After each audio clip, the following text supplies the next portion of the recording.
한국의 그룬트비라고 불려지는 우리 가난 농군학교의 김용기 장로님이 계십니다. 지금은 소천하셨죠. 그분이 자유당 시절 때 격렬하게 우리 데모했던 시대, 50 또 자유당 때 그때에 데모하는 젊은이들에게 그가 연설했던 내용 가운데서 일부분을 읽어보려 합니다. 데모할 줄 모르는 젊은이는 희망이 없다. 불을 지르고 무기를 휘두르는 것은 그러나 데모가 아니라 폭동이다. 평화적 시위는 반드시 필요하다. 그러나 자격이 있는 사람들만 데모를 해야 한다. 부모에게 효도하지 않는 사람은 데모할 생각도 하지 마라. 데모는 국가와 민족을 위해서 정말 몸부림의 우리의 발로인데 가장 가까운 부모에게 효도를 못하는 사람이 어떻게 애국을 논할 수 있겠는가? 뿌리 없는 나무는 없다. 마찬가지로 부모 없는 자식 또한 없다. 부모는 자식이 성장하는데 거름이 된 것을 기쁘게 여기며 죽어가는 분들이다. 이 세상에는 큰 죄가 두 가지 있다. 첫째는 하나님을 부인하는 것이고 둘째는 불효이다. 여러분, 우리 모두는 마음의 한켠에 애절함이 있습니다. 살아생전 잘 모셔야 된다는 거 익히 알면서도 쉽지 않나요? 교회에서는 어떤 것으로 마음을 표현할까? 예전에는 소풍도 다녀오기도 하고 웹에서 식사하기도 했는데 다 귀찮으신가 봅니다. 그래서 작지만 정성의 선물을 준비했는데 우리 한번 여쭤볼게요. 70세 이상 어르신들 한번 손 들어보세요. 67세까지 손 들어보세요. 67세, 66세까지 손 들어보세요. 나는 나이 안 먹을 거야 하고 손 안 내시는 분도 계시는데, 안 올리시는 분도 있는데, 자, 그러면 우리 뒤에 교육자와 봉사해 주시는 분들이 우리 어버이 은혜 우리 노래 한번 불러드리죠. 할 때에 눈치껏 잘 봐서 어르신들에게 선물을 전하는 시간을 갖겠습니다. 나실 때 괴로움 다 잊으시고 연주하셔도 돼요. 뭐든지 하잖아. 자, 가사 좀 띄워볼래요? 원래 제가 생각을 안 해야지 했는데 튀어나왔어요.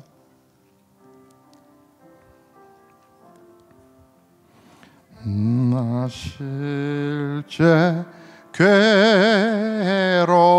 다 잊으시고 기르실 제 밤낮으로의 손을 들어보세요. 아플사 그릇대사 자식 생각에 거으시던 이마 위에 주름이 가득 땅 위에 그 무엇이 높다 하리요. 어머니의 정성은 지극하여라. 우리 부모님도 우리 감사합니다. 우리 한번 박수하겠습니다.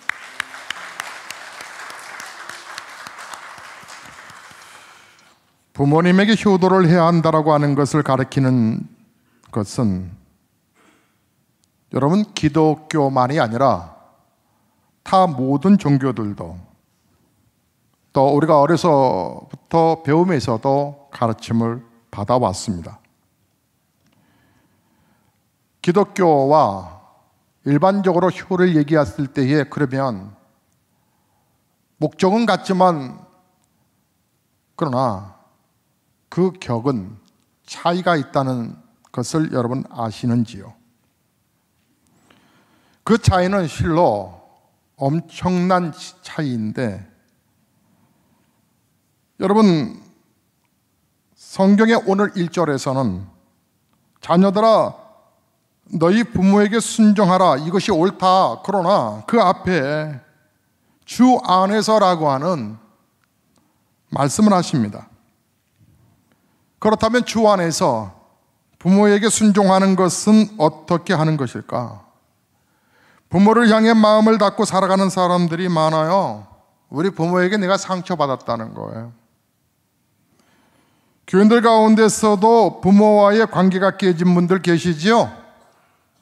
여기에도 계시지요?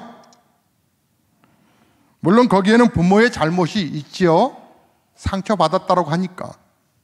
남들이 알 수 없지만 또 말하기, 그러니까 말을 안 해서 그렇지 부모로부터 상처받으신 거 있죠? 그 사람만의 고통과 사연이 있을 거예요. 하지만 부모가 잘못 때문에 부모와의 관계가 끊어졌다라고 말하는 것일까? 그건 큰 착각이라는 거예요. 그렇다면 부모가 흠이 없이 자녀들에게 잘했다라면 자녀들은 부모를 잘 공경했냐 이 말이에요. 우리 예수님께서는 어느 날 우리에게 말씀하셨어요. 너희는 이렇게 기도하라. 하늘에 계신 너희 아버지, 하늘에 계신 우리 아버지시여, 이름이 거룩히 여김을 받으시오며, 즉 우리에게 하늘에 계신 하나님의 아버지가 계신다. 즉 우리는 자녀다. 그러면 우리의 아버지 되신 하나님이 전능하신 하나님이라 그러시는데 하나님의 흠이 없다는 얘기잖아요. 하나님이 우리를 얼만큼 사랑하세요? 하나님이 우리를 얼만큼 사랑하시는지 밤에는 주무시지도 않는데요. 졸 수도 있을 것 같은데 졸지도 아니하신대요. 심지어는 우리가 혹시라도 물결 가운데 갈까봐 그 물결이 우리를 사르지 못하도록 보호하시겠대요. 혹이라도 우리가 불꽃 가운데 지나갈까봐 불꽃이 사르지 못하도록 보호하시겠대요. 그것뿐만 아니라 내가 세상에서 너를 떠나지 아니하시겠다라고, 내가 너를 버리지 아니할 거라고 이렇게 말씀하시네요. 그러면 하나님이 그렇게 완벽하신 분이신데 우리는 하나님의 자녀라고 하는 우리가 하나님 앞에 온전한 신자로 하나님의 자녀로서 그렇게 생활하고 계시나요? 하나님 앞에 드려진다라고 하는 것을 뻔히 알면서도 헌금 앞에 어떨결에 5만 원짜리 나오면 빨리 바꿔서 5천 원짜리로 바꾸잖아요. 왜 이 5천 원과 5만 원짜리가 색깔이 어두울 때는 비슷하냐 이거.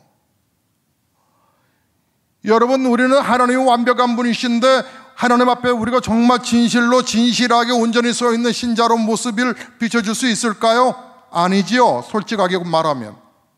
그런 것처럼 내 부모가 완전히 무결점하셔야 내가 효도할 수 있을 거라고 말씀하시고, 내 부모가 온전하셨기 때문에 내가 효도하는 거라고 말한다면, 아니 거꾸로 말해 우리 부모가 무결점 때문에 내가 효도하지 않는 거고, 완벽하다고 하면 내가 지금 효도하고 있느냐 이 말이에요. 그러니까 엄밀하게 말하면 내 부모가 결점이 없어도 내가 불효자인다는 것을 고백한다면, 결점이 있어서 내가 효도하지 못한다고 하는 말 또한 그거는 거짓말이라는 말이에요.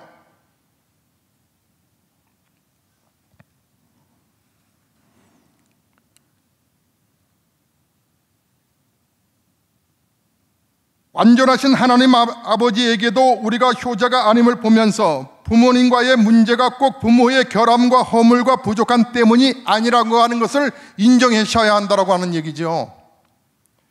이것이 예수님 안에서 부모를 바라보는 것입니다. 우리가 예수님 안에서 부모를 바라보면 결코 부모를 원망할 수 없게 됩니다.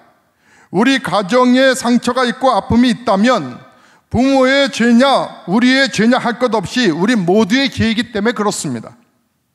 그러므로 부모님과의 관계 회복도 부모가 바로 되어야만 이루어져 가는 것은 아닙니다. 예수님과의 관계에서 회복되는 것입니다. 우리는 예수님 안에서 놀라운 사랑을 받았습니다.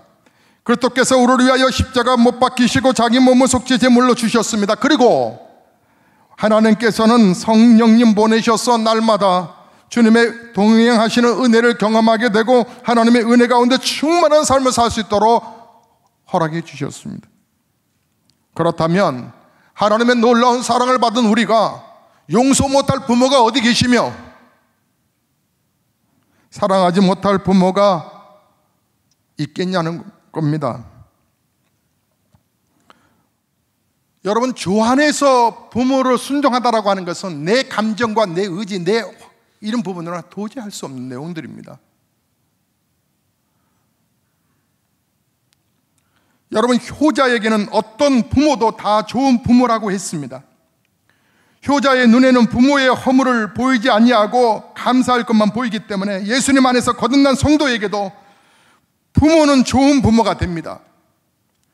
부모님을 바라보는 눈이 바뀌었기 때문에 거듭나기 전에는 부모에 대하여 할 말도 많았을지라도 십자가의 사람이 되고 나 보니 십자가에서 나 죽고 십자가에서 바라본 그 주님의 사랑으로 바라보는 내 부모, 오직 감사의 대상일 뿐입니다. 성경에 보면 시어머니를 잘 섬겼다가 복받은 룻이라고 하는 여인이 나옵니다.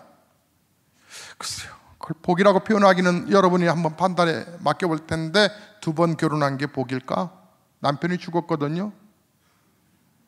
근데 제가 말하는 복이라고 하는 것은 시어머니의 이름이 나옴인데, 그 시어머니가 믿는 이 룻이라고 하는 여인은 이방 여인입니다. 근데 시어머니가 믿는 하나님, 그 시어머니를 통해서 그가 만났던 하나님이 너무 감사해서 시어머니를, 그 나오미를 잘 섬깁니다. 누가요?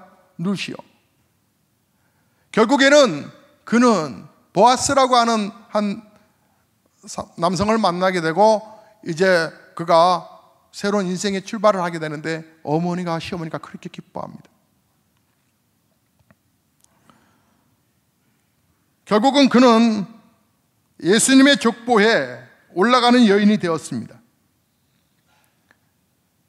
그가 만났던 하나님, 그가 만났던 시어머니를 통해서 만나게 해준 그 시어머니가 고마웠던 것이었습니다.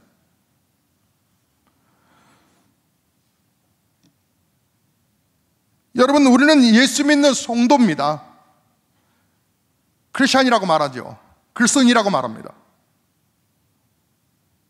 그리스도인과 비그리스도인은 내 집에 교회 하나 붙어있다, 안 붙어있다라고 그거로 구별하는 게 아닙니다. 그것은 바로 우리의 삶입니다. 우리의 삶으로 예수 믿었다면 정말 변화되셔야 합니다. 성경에는 말씀하시기를 내가 이것이 옳은 일인데 3절에 잘 되고 땅에서 장수한다라고 말합니다. 좀 더 리얼하게 하나님은 출애굽서 20장 12절에서 말씀하셨습니다. 내 부모를 공경하라, 그리하면 내 하나님 여호와가 내게 준 땅에서 내 생명이 길리라. 이 말씀의 사실입니다. 조건과 대가를 얘기하셨습니다. 조건은 내 부모 잘 공경해. 조건은, 대가는 내가 잘 되고 장수할 거야. 저는 오늘 본문 속에 나와 있는 내 부모 잘해, 이게 네가 잘 되고 장수하는 것이라고. 우리는 잘 되기 위해서 부모 찾아뵙는 거 소홀히 여깁니다. 내가 잘 되기 위해서 바빠서 부모 소홀히 여깁니다. 조한순 목사에게 제가 그런 말을 했습니다. 내가 성격이 좀 못나서 장인 장모 잘 섬기지 못한 건 너무 미안한데 당신도 잘 섬겨야지. 근데 어저께는 전화가 왔답니다. 장모님에게 전화가 왔는데, 장모님 별일 없냐? 그러니까 자식들에게는 자식들한테 꽃은 받았으면서 내 부모에게는 꽃 하나 안부 전화하지 못해서 부모가 기다리다가 5월 8일 기다리다가 아침에 장인어른이 나가시면서 애들이 무슨 일이 있나? 전화 한 통화 없네. 그래서 전화했다고 별일 없냐 물었답니다. 미안해서 어쩔 줄 몰랐다고 합니다. 여러분, 우리가 잘 되려고, 잘 살려고, 잘 살아보려고 하다가 내 부모 과시하는데 성경에는 이건 어리석은 짓이라고 말합니다. 지름길이 있습니다. 잘 되는 지름길이 있는데 그것이 바로 내 부모 잘 공경하라. 그러나 어떻게 공경해야 되는가? 우리는 여러 가지 얘기를 들어보지만 왜 그렇게 실천되지 않느냐? 왜 기독교가 다른 종교와 다른 가르침과 달리 교회에 관해서 특별함이 있다라고 초반에 목사가 말했느냐 하면, 주 안에서라고 하는데 이 주 안에서라고 하는 뜻의 풀이를 하면 에베소서 5장 18절에 술 취하지 말라 이는 방탕한 것이니 오직 성령의 충만함을 받으라. 바울은 예수 믿기 전과 예수 믿는 후를 술 취함과 방탕한 것과 술 취하지 않은 성령 충만함으로 비교를 했습니다. 성령 충만함이라고 하는 것은 술 취하지 않는 것이다. 즉 세상적인 관점으로 보는 게 아니다. 24시간 내 예수님 생각하고 주님만 바라보는 것이다. 주님을 의식하며 살아가는 것이다. 간혹 신자들 가운데서 목사님은 어떻게 24시간 종일 예수님만 묵상할 수 있어요? 그건 사단이 가져다 준 생각입니다. 범사에 항상 쉬지 말고 기도하라고 말씀하셨던 것은 너희는 나를 의식하며 살아야 돼 라고 하는 얘기입니다. 우리는 기도하는 걸 참 잘합니다. 그래서 밥 먹을 때 2번씩 기도할 때도 있잖아요. 기도했는데 또 한 번 기도할 때가 있어요.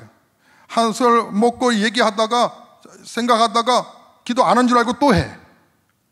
조금 전에 했잖아. 범사에 기도를 잘하잖아요.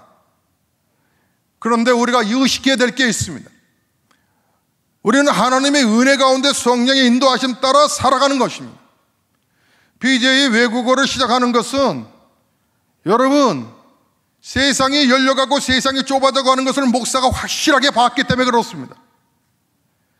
15년간 16년간 그렇게 영어를 해도 안 열리는 영어가, 말이 안 되는 영어가 말 되는 영어가 될 수 없을까? 세계를 정복하는 리더가 되는 우리 자녀들을 키우고 싶은데 현장감 있게 이 부분을 할 수 있는 부분은 없을까? 사랑하는 성도 여러분, 하나님께 성령께 기도하는 성도는 꿈을 보여주십니다. 이것이 잘 되는 길이라고 하는 것입니다. 우리가 부모를 효도한다고 하는 것은 성령 충만해야 함을 여러분 명심하셔야 합니다. 이 말은 효도의 문제는 구체적으로 어떻게 하는 것이 효도냐 하는 문제가 아니라 효도할 수 있는 능력이 어디서 오느냐 하는 것임을 말하는 것입니다.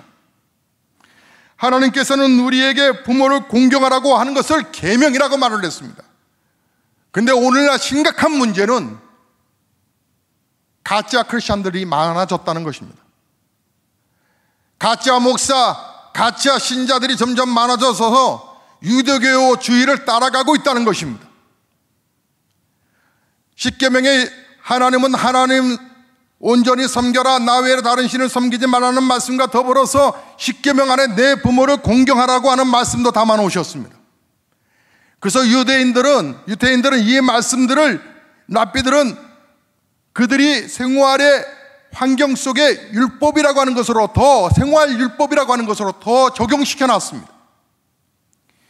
그들은 하나님 앞에 나올 때 예물을 꼭 드려야 하는 것을 철칙으로 가르쳤습니다. 가난한 사람은 비둘기라도 잡아라. 비둘기 잡기가 어렵거든 떡가루라도 반죽이라도 밀가루라도 가져와라. 하나님 앞에 공수 빈손 보이지 마라. 이것은 믿는 자의 행태가 아니다. 그런데 거기에서 제외되는 조항을 만들어 놨어요. 당신 왜 하나님 앞에 예물을 안 드려요? 하면 그럴 때 이렇게 말하면 피해갑니다. 부모에게 드렸어요. 부모님께 드렸습니다. 그러면 퉁치는 겁니다. 하나님과 보이지 않는 하나님 섬김에 있어서 보이는 내 부모 잘해라. 그게 성경의 원칙이기 때문에 그들은 생활의 율법 속에서 하나님 앞에 드릴 물질들을 내 부모에게 드렸습니다. 그러면 하나님 앞에 그래 드린 거와 같아. 이 정도로 부모의 가치를 높여 놓았거늘 오늘날 가짜 신자들은 그와 비슷하게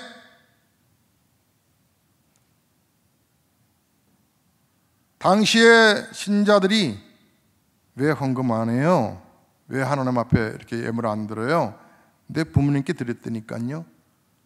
정말 드려서 드렸다면 뭐가 문제가 되겠어요? 안 드리고 그냥 드린 척하고 의무 다했다는 거예요. 오늘날 예수 믿으면서도 성령에 충만하고 하나님의 은혜에 민감하지 않으니까 내 생각, 내 마음대로 내 부모 괄시하고, 저희의 목양실에 아이들이 부담 없이 들어오게끔 만들어 놨습니다. 수년 전부터 오늘도 다양한 간식을 준비해 놨습니다. 아이들이 한꺼번에 오면 좋겠는데, 특별히 새 가족 오셨을 때는 얼마나 송구한지 모릅니다. 새 가족이 이렇게 오시면 뒤따라 나온 아이들이, 제가 교육을 그렇게 해서 그렇습니다. 목사님 방에 손님이 계셔도 너희는 VVVIP야. 그러니까 들어와도 돼. 그리고 손님에게 양해를 구합니다. 잠깐만요, 우리 아이들을 위해서 기도하는 시간이니까요, 이해해 주세요라고 하는데, 요즘 아이들은 들어와서 소파에 딱 앉습니다. 빈 소파가 있으니까. 그리고 다리가 불편한지 다리도 꼽니다. 다리도 끄고 이렇게 편하게 앉아 있습니다. 저는 다른 사람들 어떻게 얘기할지 모르지만 귀여워 죽겠습니다. 그러다 애들끼리 서로가 많이 몰려오면, 소파가 작으면 지네들끼리 엉덩이를 붙여서 앉기도 합니다. 야, 너 부피가 더 커졌다? 너 살쪘나 봐. 그러면서도 서로가 얘기하는 모습들이 귀엽기만 합니다. 담임 목사실에 어느 날 아이들에게 물어봤습니다. 야, 너희 친구들 가운데, 교회 다니는 애들 가운데서 담임 목사님 방 이렇게 들어오는 애들이 있냐? 기도하고 기도받고 선물 받은 애들이 있냐? 물어보면, 목사님 없어요. 야, 그럼 너는 대단한 아이다. 똑똑한 놈은 이렇게 말해줍니다. 목사님이 대단한 거죠. 저는 한편으론 정말 내 목회가 어르신들 잘 섬기는 목회일까?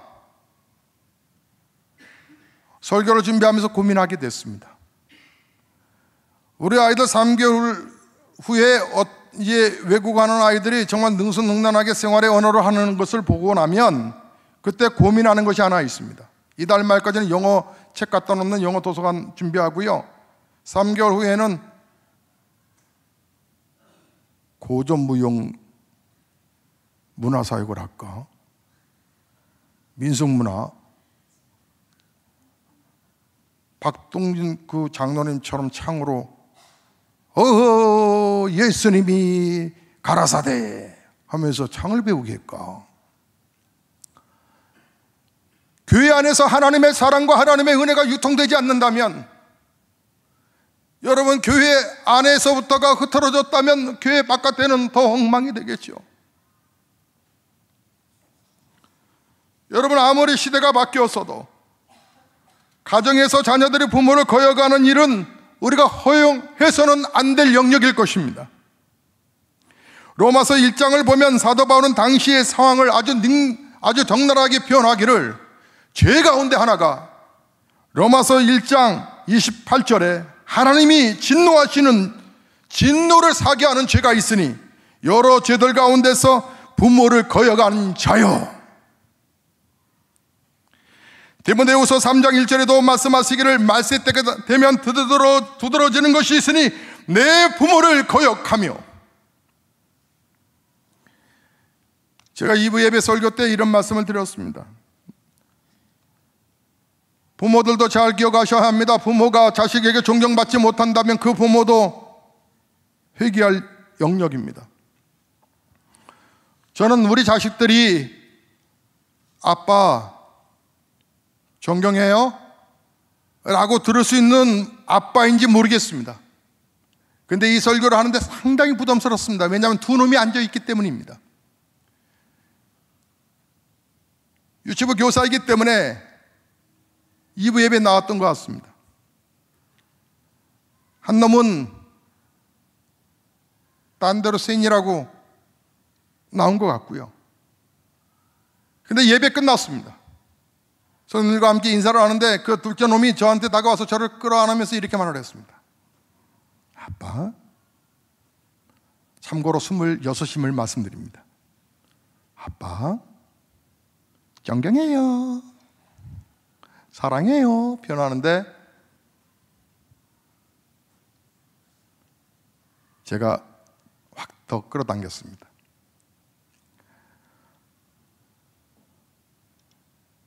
부모도 부모 노릇 잘해야 되지만 자식은 부모가 잘하고 안 하고의 문제가 아니라는 거예요. 자식은 주 안에서 성령의 인도하심을 따라서 하나님의 진노를 받는 대상의 그런 자가 되지 않기 위해서더라도 하나님께서 얼마나, 다른 것은 다 그냥 탁탁탁 말씀하셨어요. 나 외에 다른 신을 섬기지 마라, 도둑질을 하지 마라, 쭉쭉 말씀하시는데 부모를 공경하라라고 하는 메시지 안에는 이 메시지를 출애굽기 앞에서 풀어 행하기를 대가를 달아놨어요.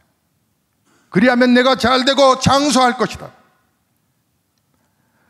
사랑하는 성도 여러분, 우리는 격 있는 교회를 만들기 위해서 모였습니다. 여러분, 이 땅에 많은 교회들이 있고 좋은 교회, 좋은 목사들 많습니다. 그럼에도 불구하고 행신동 여기 단지로 우리가 차를 몰고 들어온 것은 정말 신바람 나는 교회, 건강한 교회, 우리 다음 세대들에게 구체적으로 대안을 제시하는 교회, 주님이 기뻐하시는 바로 그 교회 세우기 위해서 우리가 모여들었습니다. 그렇다면 우리의 삶부터 바뀌어야 되지 않겠어요? 우리 부모 잘 섬기기를 주의 이름으로 축복합니다. 서두에 말씀드린 것처럼 후배 목사가 펑펑 울면서 이제는 내가 효도할래도 안 계시네요.